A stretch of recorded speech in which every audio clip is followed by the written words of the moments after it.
Germany, 1922. Far from the busy streets, hidden behind trees, surrounded by silence, stood a lonely farm called Hinterkaifeck. To outsiders, it looked ordinary. A family home, a quiet life, a place untouched by the chaos of the world. But something was wrong. Days before tragedy struck, strange things began to happen. The owner of the farm discovered footprints in the snow, leading from the forest, directly toward the house. But there was something terrifying about them. There were no footprints leading back out. Someone, or something, had come to the farm and stayed. Then came the sounds. Footsteps above the ceiling, movement in the attic, whispers of someone walking overhead in the dead of night. The family searched, but found no one. Then objects began disappearing. Keys went missing. A newspaper appeared on the property that no one recognized. And one family member believed they had seen a strange face watching from the woods. Fear was growing inside Hinterkaifeck, but no one understood how close death really was. Then, silence. One by one, members of the family were lured into the barn, where they were brutally murdered.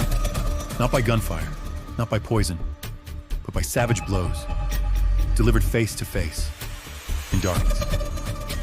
Then the killer entered the house and murdered the remaining victims, including a small child.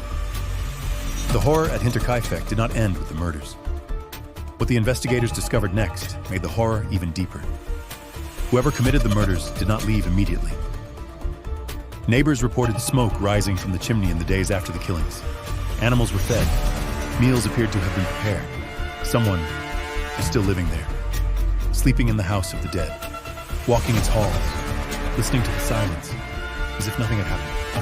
And the quiet suspicion that someone, somewhere, knew exactly what happened inside that lonely farmhouse.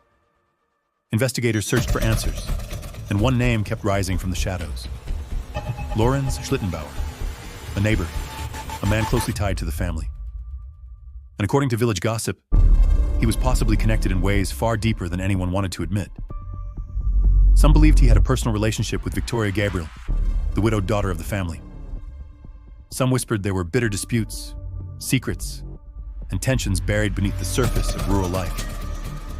And when the bodies were discovered, witnesses noticed something unsettling. While others hesitated in fear, Lorenz reportedly moved through parts of the crime scene with unusual confidence, as though the house and its terrible silence did not disturb him the way it disturbed everyone else. To some it was chilling, to others, suspicious. But suspicion is not proof. No blood trail led to him. No murder weapon connected him. No witness ever saw him commit the killings.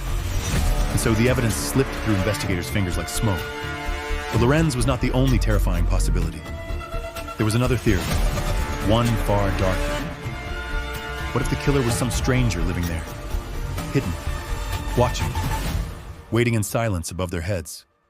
Remember the footsteps in the snow, the sounds in the attic, the missing keys, the strange newspaper no one recognized, and the chilling signs that someone may have remained on the farm, even after the murders, feeding the animals, lighting fires, living among the dead.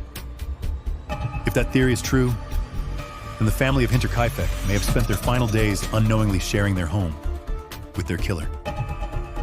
And perhaps that is what makes Hinterkaifeck so haunting. Not simply how they died, but the terrifying possibility that someone may have been there all along, watching from the darkness, waiting for night to fall. To this day, no one knows which nightmare is real. To this day, the murderer of Hinterkaifeck remains unsolved. Is it a trusted neighbor, or a shadow hiding in the house? Was it a stranger that hid in the attic? Or was something darker lurking in that lonely farmhouse? One thing is certain, someone was watching. Someone was inside. And when night fell over Hinterkaifeck, death was already waiting. If you enjoyed this true crime story, subscribe, because history is full of mysteries waiting to be uncovered.